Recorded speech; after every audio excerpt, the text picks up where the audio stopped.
Welcome back to దుడాబాకా ఛానల్కి. So 10వ తరగతిలో 7వ పాఠం నివాస ప్రాంతాలు వలసలు. సో ఫస్ట్ టైం ఎవరైతే చూస్తున్నారో వాళ్ళు 6th క్లాస్ నుంచి lesson to lesson and practice bits లెసన్కి ఉన్నాయి చూడండి.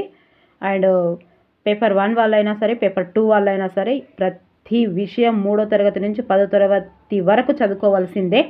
ఇప్పుడున్న కాంపిటీషన్లో మనకు మంచి ఇంకా చాలా రోజులు ఉంది. 30 రోజులు 35 రోజులు వరకు ఉంది.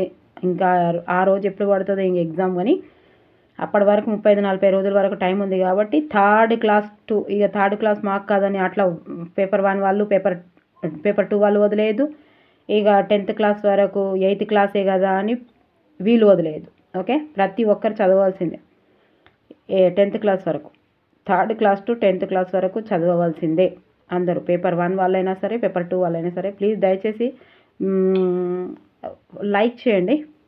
నేను ప్రీవియస్ పేపర్ చేస్తున్నాను, దాని గురించి ఇంకా కామెంట్స్ రాయండి. మరి ఏముందో మొత్తం paper 1 paper 2 previous papers TET previous paper అంటే ఇది 2024 మొన్న ఆన్లైన్లో జరిగినది. అవన్నీ చేస్తున్నాను. సోషల్ చేశాను ఈరోజు ఒకటి. మరి దానికి ఎలా రెస్పాండ్ వస్తుందో చూస్తాను. ఆ పేపర్ 1 అయినా సరే చదవాలి, పేపర్ 2 అయినా సరే చదవండి. ఎందుకంటే మనకు ఒక సోషల్ వాళ్ళకి సైన్స్ మ్యాథ్స్ అవసరం లేదు కాబట్టి ఈ పేపర్ 1 వాళ్ళకైతే ఏదైనా అవసరమే. పేపర్ 1 వాళ్ళకైతే ఏ పేపర్ అయినా అవసరమే. పేపర్ 2 వాళ్ళకే సైన్స్ మ్యాథ్స్ వదిలేస్తే ఓకే. ఇంకా డిఎస్సి కాకుండా ఇంకేమైనా రాస్తే వాళ్ళకు కూడా ఉపయోగపడుతుంది. ఓకే, అంటే ఇప్పుడు నాకు ఉపయోగపడని వీడియో అంటే ఏది లేదు. ఓకేనా, మీరు మాత్రం దయచేసి లైక్ చేయండి, సబ్స్క్రైబ్ చేయండి, షేర్ చేయండి. నేను లింక్ ఇచ్చానని చెప్పాను కదా, లాస్ట్ వీడియోలో కూడా లింక్ ఇచ్చాను. 6 గ్యారెంటీలతో వీడియో తీశాను, వద్దన్న వచ్చే ప్రశ్నలు అని. 2011 జనాభా లెక్కలు అది కూడా ఇచ్చాను, చూడండి ఒకసారి. ఒక ప్రదేశంలోని మన నివాస స్థలాన్ని, మన జీవితాలను ఏర్పరచుకున్న పద్ధతిని నివాస ప్రాంతము అంటారు.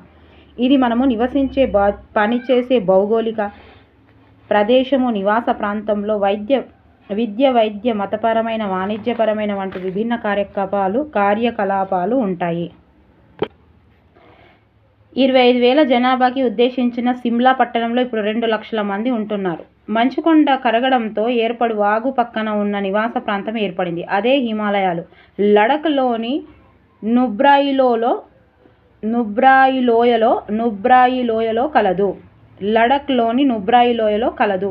ఇక్కడ ఉన్న వాగు వేసవిలో ప్రవహిస్తుంది. ఇక్కడ వేసవి కాలంలో వ్యవసాయం సాధ్యమవుతుంది. ఈ ప్రాంతంలో అసలు వర్షం పడదు. ఇక్కడ గల కొండల్ని చెట్లు లేకుండా బోడిగా ఉంటాయి. తొలి మానవులు సుమారు 1.8 లక్షల సంవత్సరాల పాటు సేకరణ వేటగాళ్ళుగా గుంపులలో జీవించేవారు. ఈ కాలంలో వ్యవసాయం చేసేవారు కాదు. భింబెట్కాలో ఆది మానవులు నివసించిన రాత్రి గుహ మధ్యప్రదేశ్లో కలదు. ఎక్కడ ఇది? భింబెట్కా మధ్యప్రదేశ్లో కలదు. ఓకే, రాతి గుహలు. ఇందులో 10 క్వశ్చన్స్ తయారు చేయొచ్చు. దయచేసి క్లారిటీగా వినండి. మీకు ప్రీవియస్ క్వశ్చన్ పేపర్ చూస్తే తెలుస్తుంది ఎట్లా ఇస్తాడో అనేది. ఓకే, ఈ కంటెంట్ మాత్రం నీట్గా చదువుకుంటే దీనిపై ఇస్తున్నాడు. ఈ క్వశ్చన్స్ ఇస్తలేడు, దీనిపై క్వశ్చన్స్ ఇస్తున్నాడు. భారతదేశాన్ని పరిపాలించిన అనేక రాజులకు ఢిల్లీ కేంద్రంగా ఉండేది. ఏముండేది? ఢిల్లీ కేంద్రంగా ఉండేది.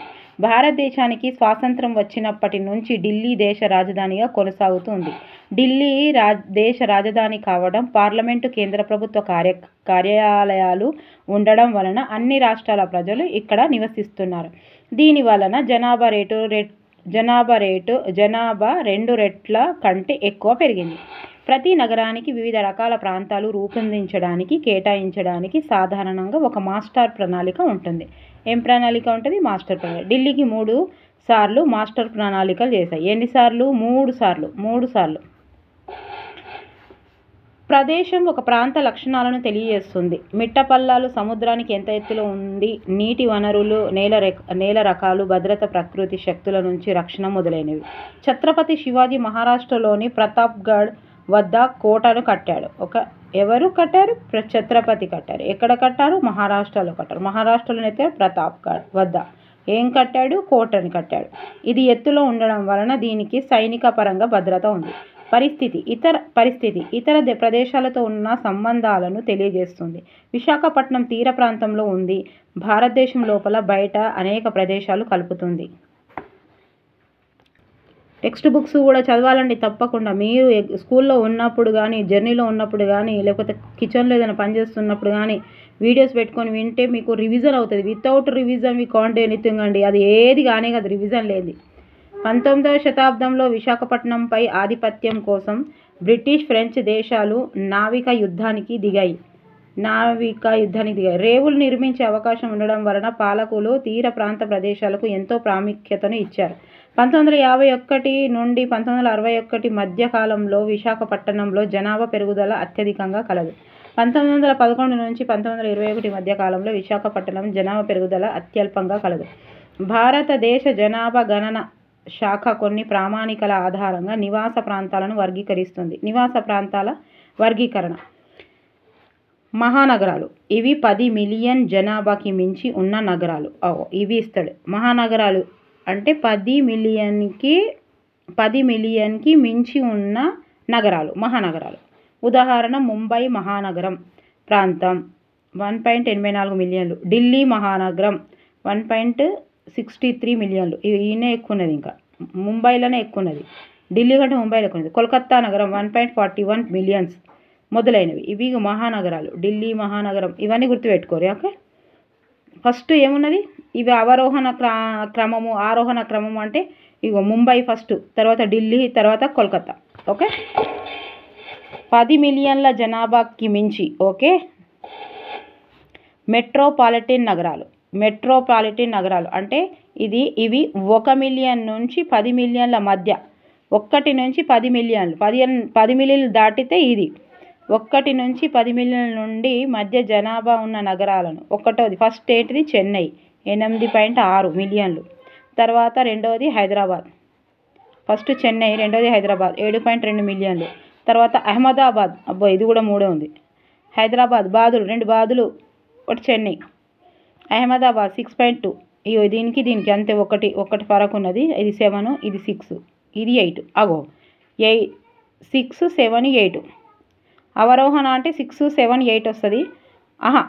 అవరోహణ అంటే 8, 7, 6 వస్తుంది. ఆరోహణ అంటే 6, 7, 8 వస్తుంది. ఓకే, మొదలైనవి చెన్నై, హైదరాబాద్, అహ్మదాబాద్.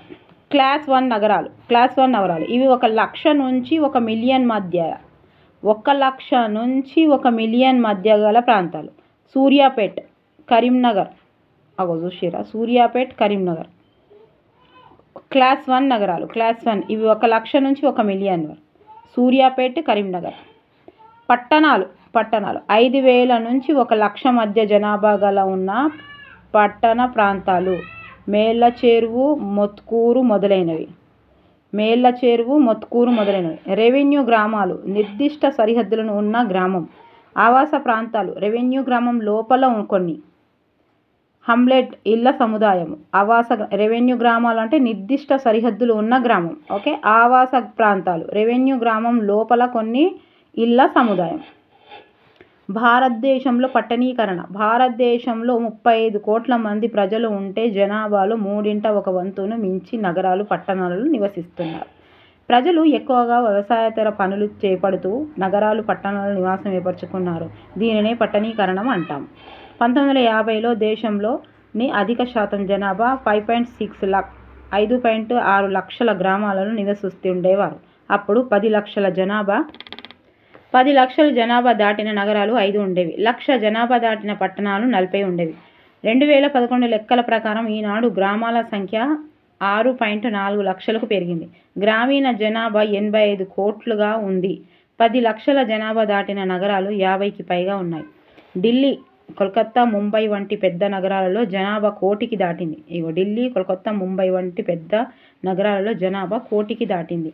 పారిశ్రామిక కార్యకలాపాల కంటే సమాచార, సాంకేతిక, ఆర్థిక, బీమా, స్థిరాస్తి వంటి సేవారంగం కార్యకలాపాలు, రవాణా, నిల్వ, సమాచార ప్రసారాల వంటి సేవల వాటా ఎక్కువగా ఉంది. గత కొన్ని శతాబ్దాలుగా పారిశ్రామిక ఉత్పత్తిలో చెప్పుకోదగ్గ ప్రగతి లేదు. సేవారంగం కార్యకలాపాల నుండి ఎక్కువ ఉత్పత్తి చేస్తుంది. పట్టణ ప్రాంతాలలో ఇతర కులాల వారితో పోలిస్తే షెడ్యూల్ కులాలు లేదా జాతులు ప్రజల ఆదాయాలు చాలా తక్కువగా ఉన్నాయి. 2009-10 షెడ్యూళ్ల కులాలు లేదా జాతులకు చెందని పట్టణ ప్రాంత ప్రజలలో పేదరికం 1/6 ఉండగా, షెడ్యూళ్ల కులాలు లేదా జాతుల ప్రజలలో అది అంతకు రెట్టింపుగా ఉంది. పేదలలో అధిక శాతం మహానగరంలో నివసించకుండా పట్టణాలలో ఉంటూ అవ్యవస్థీకృత రంగంలో పనిచేస్తున్నారు. పట్టణాలు, నగరాల్లోని జనాభా పెరుగుదలలో అధిక భాగం సహజ వృద్ధి వలన జరుగుతుంది. చుట్టుపక్కల ఉన్న గ్రామీణ ప్రాంతాలను కలుపుకోవటం వలన కొన్ని పట్టణాలు, నగరాలు విస్తరిస్తాయి. జనాభా వృద్ధిలో 1.5 మాత్రమే గ్రామీణ ప్రాంతాల నుంచి పట్టణ ప్రాంతానికి వచ్చిన వలసల వలన సంభవిస్తుంది. పట్టణీకరణ పెరగటం అంటే అవకాశాలు పెరగటం, ఆర్థిక కార్యకలాపాలు పెరగటం వంటివి ఒక్కటే కాదు. దాని వలన ఎన్నో సమస్యలు కూడా ఉత్పన్నమవుతాయి. విమానాశ్రయ నగరాలు, ఏరోట్రోపోలిస్. విమానాశ్రయ నగరాలలో విమానాశ్రయమే ఒక నగరంగా పనిచేస్తుంది. బెంగుళూరు అంతర్జాతీయ విమానాశ్రయం బెంగుళూరు. ఇందిరాగాంధీ అంతర్జాతీయ విమానాశ్రయం ఢిల్లీ. రాజీవ్ గాంధీ అంతర్జాతీయ విమానాశ్రయం హైదరాబాద్. సువర్ణభూమి అంతర్జాతీయ విమానాశ్రయం బ్యాంకాక్, థాయిలాండ్. సువర్ణభూమి ఇది కూడా వచ్చింది ఒకసారి. ఇందిరాగాంధీ ఎక్కడ? ఢిల్లీ. బెంగుళూరు అంతర్జాతీయ విమానాశ్రయం బెంగుళూరులో ఉంది. బెంగుళూరులోనే ఉంది. తర్వాత ఇందిరాగాంధీ ఢిల్లీలో ఉన్నది. ఢిల్లీలో వాళ్ళ అమ్మ ఉన్నది. ఈడ హైదరాబాద్లో కొడుకున్నాడు Rajiv Gandhi. Suvarnabhumi Thailand, Bangkok థాయిలాండ్లో ఉంది. దుబాయ్ అంతర్జాతీయ విమానాశ్రయం దుబాయ్, యుఏఈ. దుబాయ్ అంతర్జాతీయ విమానాశ్రయం దుబాయ్, యుఏఈ. కైరో అంతర్జాతీయ విమానాశ్రయం కైరో, ఈజిప్ట్. లండన్ హీత్రూ విమానాశ్రయం లండన్, యూకే. భారతదేశంలో ఒక నివాస ప్రాంతం పెరగడానికి ఆ ప్రాంత చరిత్ర, భౌగోళిక పరిస్థితులు ఒక కారణమైతే, ప్రజలు వలసలు వెళ్ళడం కూడా ఆ ప్రాంత పట్టణ విస్తీర్ణం పెరగడానికి మరొక కారణం అవుతుంది. ఓకే, వలసలు. ప్రజలు విద్య, ఉపాధి, మెరుగైన అవకాశాల కోసం వివిధ ఆర్థిక, సామాజిక, రాజకీయ కారణాల వల్ల ఇతర ప్రాంతాలకు వెళ్ళడాన్ని వలస అంటారు. ఒక వ్యక్తిని వలస వెళ్ళిన వాళ్ళుగా గుర్తించడానికి జనాభా గణన వాళ్ళు 2 ప్రామాణికాలను ఉపయోగిస్తున్నారు. అవి జన్మస్థానం, ఇంతకు ముందు నివాసం ఉన్న స్థలము, ఒక వ్యక్తి 6 నెలలు లేదా అంతకు మించి ఎక్కువ కాలం పాటు ఉన్న ప్రదేశం. ఓకే, ఒక వ్యక్తి 6 నెలలు. జన్మస్థానం, ఇంతకు ముందు నివాసం ఉన్న స్థలం, ఒక వ్యక్తి 6 నెలలు లేదా అంతకు మించి ఎక్కువ కాలం పాటు ఉన్న ప్రదేశం. భారతదేశంలో 2011 జనాభా లెక్కల ప్రకారం 30.7 కోట్ల మంది వలస వెళ్ళారు. ఆడవాళ్లలో వలస వెళ్ళడానికి వివాహం ప్రధాన కారణం కాగా, మగవాళ్లలో ఉపాధి లేదా ఉపాధి కోసం అన్వేషణ ప్రధాన కారణం. ఉన్న ఊరిలోని ఉపాధి అవకాశాలపై అసంతృప్తి, విద్యకు మెరుగైన అవకాశాలు, వ్యాపారంలో నష్టాలు, కుటుంబ తగాదాలు వంటివి జనగణన సర్వేలో ప్రజలు వలసలకు కారణాలుగా పేర్కొన్నారు. కాలానుగుణంగా తాత్కాలిక వలస. జాతీయ జనాభా గణన ప్రకారం భారతదేశంలో ప్రతి 4వ వ్యక్తి వలస వచ్చిన వాళ్ళే. ఇలా లెక్కలు లేవు కాబట్టి టకాటక చదువుకుంటూ పోతున్నాము. ఒక్కొక్క పాయింట్ చాలా ఇంపార్టెంట్ అండి, ఎట్లా ఇచ్చేదో తెలియదు. 2001 నుంచి 2011 మధ్య కాలంలో వలస పెరిగింది, కానీ 180లో పెరిగినంత కాదు. వలసలు రాష్ట్రం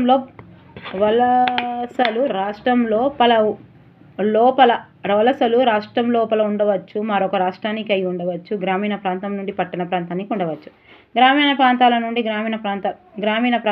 గ్రామీణ ప్రాంతాలకు వలస కూడా పెరిగింది. ఇలా వెళ్ళే వలసలు సాధారణంగా 6 నెలల్లోపు ఉంటాయి. కాబట్టి దీనిని జనాభా గణాంకాలు ప్రతిబింబించకపోవచ్చు. జాతీయ సర్వేలో వలస వెళ్ళిన వ్యక్తి అనే పదానికి ఉన్న నిర్వచనం పరిమితి వలన తాత్కాలికంగా వలస వెళ్ళే వాళ్ళ సంఖ్య తక్కువగా చూపించబడుతుంది. గ్రామాల నుండి గ్రామాలకు వలస. దేశంలో పంచదారను ఉత్పత్తి చేసే ప్రముఖ రాష్ట్రం మహారాష్ట్ర. మహారాష్ట్రలో మొత్తం 186 సహకార చక్కెర కర్మాగారాలు ఉన్నాయి. 186. మన రాష్ట్రంలోని కోయినా ఆనకట్ట కట్టిన తర్వాత 1970 శతాబ్ద ఆరంభంలో మహారాష్ట్రలోని కోయినా ఆనకట్ట 1970 శతాబ్ద ఆరంభం నుంచి పెద్ద ఎత్తున చెరుకు సాగు చేయడం మొదలుపెట్టారు. 1970 ప్రతి సంవత్సరం చెరుకు నరకటానికి మహారాష్ట్ర నుంచి పశ్చిమ మహారాష్ట్రకు 6,50,000 కూలీలు వలస వెళ్తారు. దీంట్లో ప్రాథమికోన్నత పాఠశాల వయసు అయిన 6 నుంచి 14 సంవత్సరాల పిల్లలు 2 లక్షల దాకా ఉంటారు. గ్రామీణ ప్రాంత కార్మికుల్లో అధిక శాతం తక్కువ కాలానికి, ప్రత్యేకించి గ్రామీణ ప్రాంతాల్లోని సంక్షోభ పరిస్థితుల వలన వలస వెళ్తారు. వీళ్ళ ప్రచారంగా వ్యవసాయ కూలీలు, సన్నకారు రైతులు, తక్కువ ఆదాయం గల వాళ్ళు, దళితులు, ఆదివాసులు. గ్రామీణ కార్మికులపై జాతీయ కమిషన్ 1990లో ఇచ్చిన నివేదికలో అసమాన అభివృద్ధి ప్రాంతాల మధ్య అసమానతలు కాలానుగుణంగా వలసలను కారణమని పేర్కొంది. 2007-2008 సంవత్సరంలో భారతదేశం స్వల్పకాల వలసలు, షెడ్యూల్ కులాల వలసలు 19%, షెడ్యూల్ తెగల వలసలు 23%, ఇతర వెనుకబడిన తరగతుల వలసలు 40%, ఇతరుల వలసలు 18%గా ఉంది. పట్టణాలకు వలస వెళ్లే వాళ్ళల్లో చాలామంది అవ్యవస్థీకృత రంగంలో కూలీలుగా పనిచేయాల్సి వస్తుంది. అంతర్జాతీయ వలసలు. ఐక్యరాజ్యసమితి అభివృద్ధి కార్యక్రమం ప్రకారం 20 కోట్ల అంతర్జాతీయ వలస శక్తులతో 7 కోట్ల కంటే తక్కువ మంది ఒక అభివృద్ధి చెందుతున్న దేశం నుంచి మరొక అభివృద్ధి చెందుతున్న దేశానికి వలస వెళ్తున్నారు. భారతదేశం నుంచి అంతర్జాతీయ వలసలు 2 రకాలు. సాంకేతిక నైపుణ్యం, వృత్తి అనుభవం వల్ల వ్యక్తులు అమెరికా, కెనడా, ఇంగ్లాండ్, ఆస్ట్రేలియా వంటి అభివృద్ధి చెందిన దేశాలకు వలస వెళ్తున్నారు. ఐటీ నిపుణులు, డాక్టర్లు, మేనేజ్మెంట్ నిపుణులు ఈ రకానికి ఉదాహరణలు. 1950-1960లో కెనడా, ఇంగ్లాండ్లోని వలస వెళ్లిన భారతీయుల్లో ఎక్కువ మంది ఏ నైపుణ్యం లేని వాళ్ళు కాగా, గత 10 సంవత్సరాలలో ఎక్కువ వృత్తి నిపుణులు ఈ దేశాలకు వెళ్తున్నారు. ఇటీవల కాలంలో భారతదేశ వృత్తి నిపుణులను జర్మనీ, నార్వే, జపాన్, మలేషియా వంటి దేశాలకు కూడా వలస వెళ్తున్నారు. 1950లో అభివృద్ధి చెందిన దేశాలకు సంవత్సరానికి 10,000 మంది వలస వెళ్లగా 1990లో ఈ సంఖ్య 60,000కు పెరిగింది. రెండవ రకం వలసలు చమురు ఎగుమతి చేస్తున్న పశ్చిమాసియా దేశాలకు తాత్కాలికంగా ఒప్పందాలపై వలస వెళుతున్న నైపుణ్యం లేని, కొంత నైపుణ్యం ఉన్న పనివాళ్ళు. వలస వెళ్లిన దేశంలోని పరిస్థితిని బట్టి కొంతకాలం తర్వాత ఇలా వలస వెళ్లిన వారంతా తిరిగి వస్తారు. సో భారతదేశం నుంచి పశ్చిమ ఆసియాకి వెళ్తున్న 30 లక్షల వలస వ్యక్తులలో ఎక్కువ మంది సౌదీ అరేబియాకి, యూఏకి వెళ్తున్నారు. భారతదేశం నుంచి పశ్చిమ ఆసియాకి వెళ్తున్న 30 లక్షల వలస వ్యక్తుల్లో ఎక్కువ మంది సౌదీ అరేబియాకు, యూఏకి వెళ్తున్నారు. ప్రతి సంవత్సరం పశ్చిమ ఆసియాలకి 3 లక్షల కార్మికులు వలస వెళ్తున్నారు. పశ్చిమ ఆసియాకి వలస వెళ్తున్న కార్మికులలో 5/3 కేరళ, తమిళనాడు, ఆంధ్రప్రదేశ్ మరియు తెలంగాణ రాష్ట్రాలకు చెందినవారు.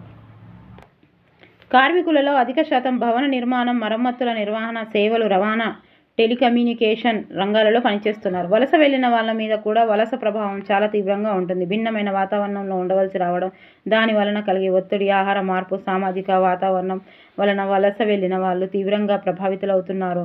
వలస కాలం బట్టి ఈ ఒత్తిడి తీవ్రత ఉంటుంది. భారతదేశంలోని కొన్ని ప్రాంతాలలో 1/3 కుటుంబాలు వలస సభ్యులు పంపించే డబ్బులపై ఆధారపడి ఉన్నాయి. భారతదేశంలో 1/3 వలసల చట్టం 1983 వలసల చట్టం 1983.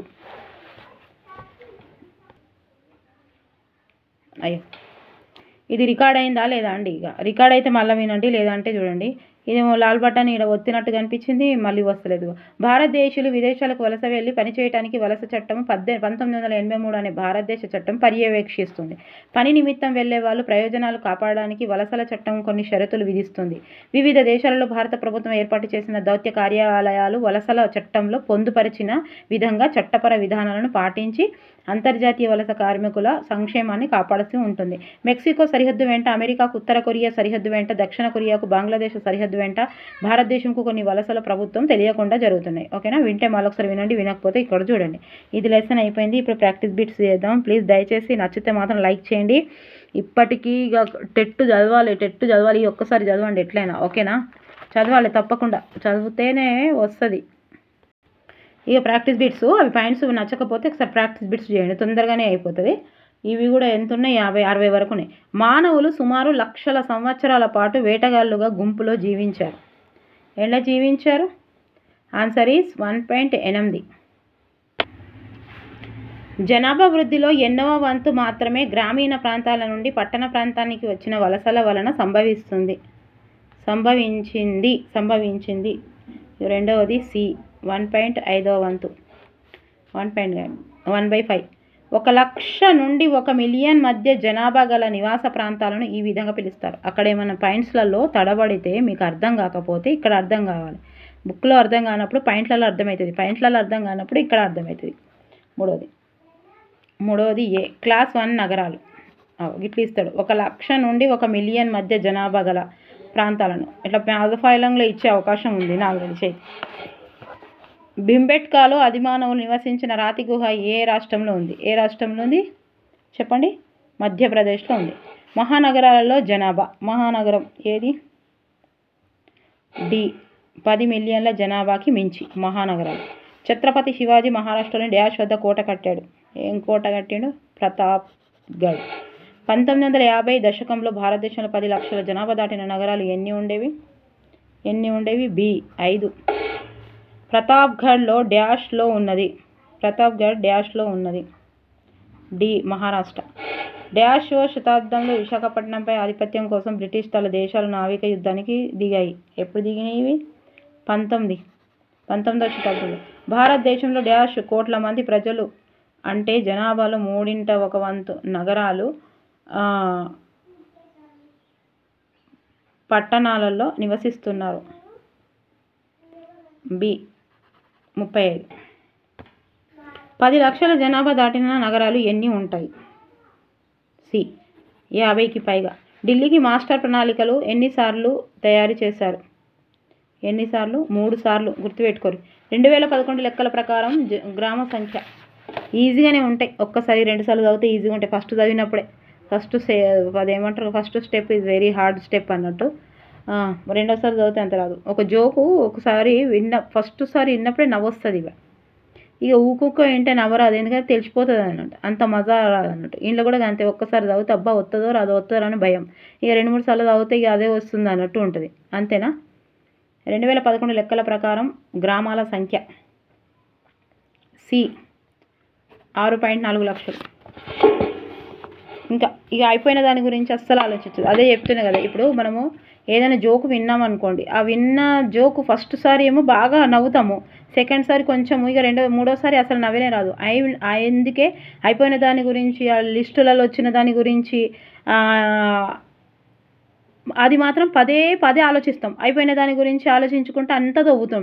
మరి అది కూడా ఒక్కసారి తెలిసిపోయింది కదా అది కాదని, మరి అది కూడా ఇట్లా జోకు ఒక్కసారి విన్నప్పుడు అంత మజా రానప్పుడు అది కూడా ఊకే తవ్వుకోవద్దు. అయిపోయినాయి. గతం గతః, వచ్చేది సుప్రభాతః, అంతే. ప్రస్తుతం ఏం నడుస్తుందో దాని మీద కాన్సన్ట్రేషన్ చేయాలి. ఫలితం అదే వస్తుంది. ఫలితం వెనుక పరిగెత్తొద్దు, ఫలితాల వెనుక పరిగెత్తొద్దు, జరుగుతున్న పనిపైన ఫోకస్ చేయాలి, అదే వస్తుంది. 2009-10 షెడ్యూల కులాల జాతులకు చెందని పట్టణ ప్రాంత ప్రజలలో పేదరికం సి 1/6 1 మిలియన్ నుంచి 10 మిలియన్ల మధ్య జనాభా ఉన్న నగరాలు.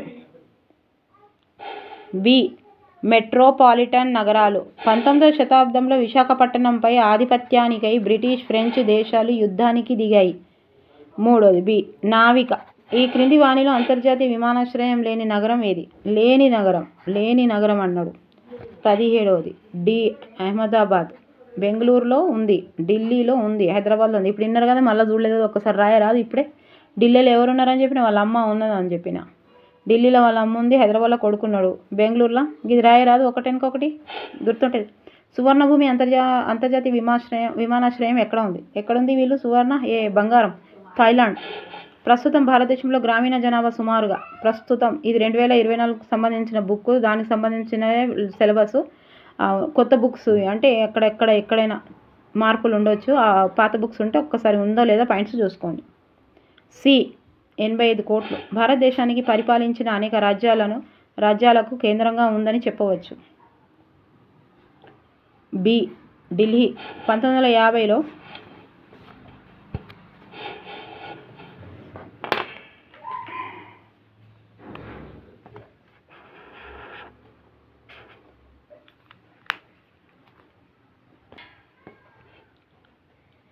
1950లో దేశంలోని అధిక శాతం జనాభా ఎన్ని లక్షల గ్రామాలలో నివసిస్తుండేవాళ్ళు? 5.6. భారతదేశంలో 111 జనాభా లెక్కల ప్రకారం వలస వెళ్లిన వారి సంఖ్య. సి 30.7 కోట్ల. జాతీయ జనాభా గణన ప్రకారం భారతదేశంలో ప్రతి డాష్ వ్యక్తి వలస వచ్చిన వారే. డి 4. కోయినా ఆనకట్ట ఏ రాష్ట్రంలో ఉన్నది? బి మహారాష్ట్ర.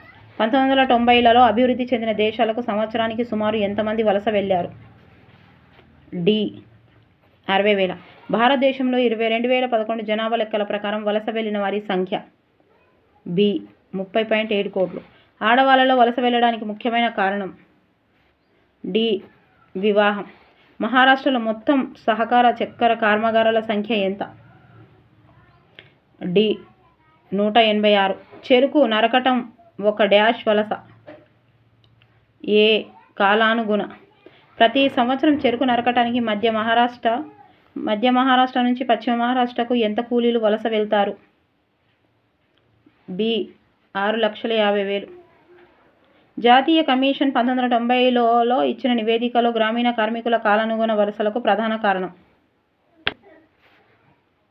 అసమాన అభివృద్ధి, ప్రాంతాల మధ్య అసమానతలు. 1/2. సి.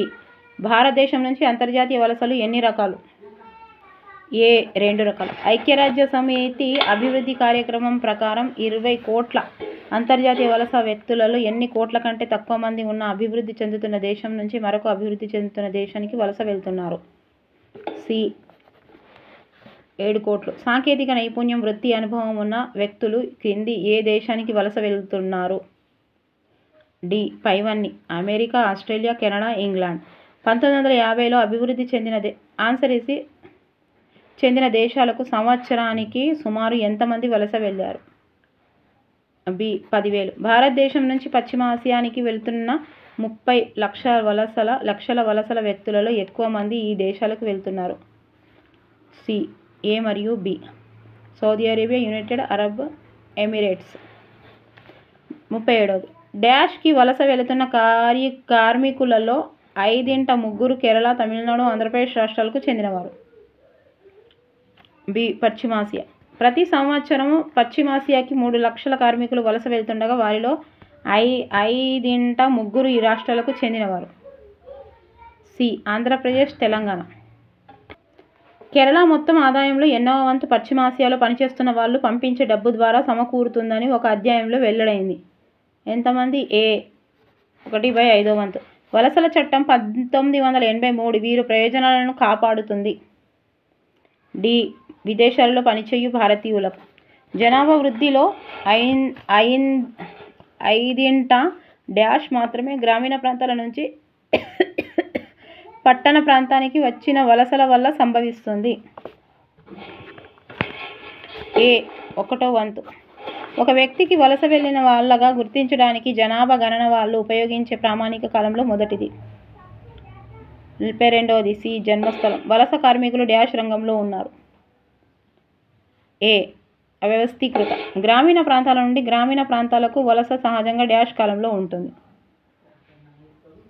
ఏ 6 నెలలు. డాష్ వలస వెళ్ళిన వ్యక్తి అన్న పదానికి ఉన్న నిర్వచన పరిమితి వల్ల తాత్కాలికంగా వలస వెళ్ళే వాళ్ళ సంఖ్య తక్కువగా చూపించబడుతోంది? ఏ జాతీయ సర్వేలో. జతపరచుము. ఈయన కూడా ఇచ్చిండు, ఇక్కడనే ఉన్నా. 46. డాష్ కార్మికులలో అధిక శాతం తక్కువ కాలానికి వలస వెళ్తారు? ఏ గ్రామీణ ప్రాంత. భారతదేశీయులు విదేశాలకు వలస వెళ్ళే పని చేయడాన్ని డాష్ పర్యవేక్షిస్తుంది? ఏ వలస చట్టం 1983. 83 ఎవరైనా డేట్ ఆఫ్ బర్త్ ఉంటే గుర్తుపెట్టుకోరు, లేకపోతే ఎవరైనా బర్త్డే ఉంటే గుర్తుపెట్టుకోరు. 48. ప్రతి సంవత్సరం చెరుకు నరకడానికి మధ్య మహారాష్ట్ర నుంచి పశ్చిమాసియాకు వలస వెళ్తున్న కూలీలలో ప్రాథమికోన్నత పాఠశాల వయసు అయిన 6 నుంచి 14 సంవత్సరాల పిల్లల వలస వెళ్తారు? సుమారుగా మస్తు మంది ఉన్నారు కదా. 48. సి. 2 లక్షలు. భారతదేశంలో కొన్ని ప్రాంతాలలో ఎక్కువ వంతు కుటుంబాలు వలస సభ్యులు పంపించే డబ్బుపై ఆధారపడి ఉన్నాయి? బి. 1/3 వంతు. ఉద్యోగ భద్రత ఉండే రంగం? బి. వ్యవస్థీకృత రంగం. మహారాష్ట్రలోని ఈ ఆనకట్ట కట్టిన తర్వాత 1970 దశాబ్ద ఆరంభం నుంచి ఇక్కడ పెద్ద ఎత్తున చెరుకు సాగు చేయటం మొదలుపెట్టారు? 51. బి. కొయినా. ఇదో జతపరచుము. ఇక జతవరుస్తారా? ఇది జతవరచూరి. 52. ఈ 1. సి. 19%. రెండవది 52 కదా. రెండవది ఏ. చూసి వేస్తున్నా, అక్కడ కరెక్టే ఉన్నా నేను కూడా మిస్టేక్ పెట్టే అవకాశం ఉంటుంది కాబట్టి మీరు లేకపోతే ఎక్కడైనా చూసి చెప్పండి. 52. 3. ఇగో డి. వెనుకబడిన తరగతుల వారు. డి 40%. సో 4వది ఇగో బి. ఓకే 18%. ఇదేంటిది? ఇదేమో ఇచ్చింది కదా. 53. ఇందిరాగాంధీ అంతర్జాతీయ విమానాశ్రయం, బ్యాంకాక్, థాయిలాండ్, ఢిల్లీ. ఇక్కడ ఏమైనా కలుస్తున్నాయా చూద్దాం. ఇక్కడ మూడవది ఏముంది? మూడవది ఏ ఉంది. మూడవది ఏ. ఇక్కడ ఏముంది? మూడవది బ్యాంకాక్, థాయిలాండ్. మూడవది బ్యాంకాక్, థాయిలాండ్. బ్యాంకాక్, థాయిలాండ్ ఉంది. నాలుగవది ఏముంది? ఇగో నాలుగవది దుబాయ్. కైరో అంతర్జాతీయ విమానాశ్రయం ఏందో. ఐదవది ఈజిప్ట్, కైరో, ఈజిప్ట్. లండన్ హిత్రో విమానాశ్రయం. ఆరవది డి. ఓకే, ఇక ఎఫ్. ఇంకోటి ఏమున్నది?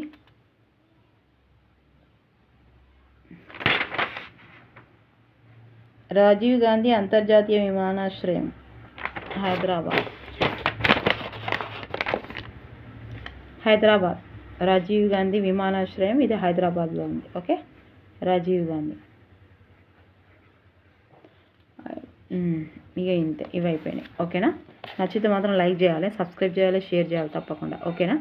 ఒక 25 నిమిషాల వీడియోతోటి ఒక లెసన్, దానికి సంబంధించిన 50-60 క్వశ్చన్స్ అంటే దాదాపుగా పర్ఫెక్ట్ అవుతారు. ఒకసారి 2 సార్లు చూడండి. నేను చెప్తున్నాను కదా, ఫ్రస్ట్రేషన్లన్నీ ఊకే చేయొద్దు. ఇవి చేయాలి, చదువుకునేవన్నీ రివిజన్ చేయాలి. చేసినవి చేస్తాం, చెయ్యని ఏమో చేస్తాం.